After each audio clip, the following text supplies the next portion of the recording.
Andijondagi Sihat klinikasida 100 dan ortiq operatsiyalar mutlaqo bepul qilinmoqda. Bu haqda ko'pchilikning xabari yo'q. Xo'sh, qanaqa turdagi operatsiyalar qilinyapti va kimlar ushbu bepul operatsiyalardan foydalanishlari mumkin? Video davomida batafsil ma'lumot beraman.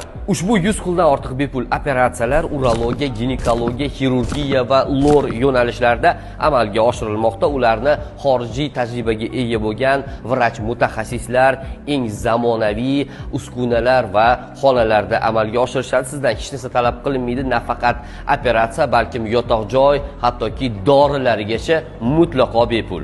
Bu imkoniyatlardan kimlar foydalanishi mumkin?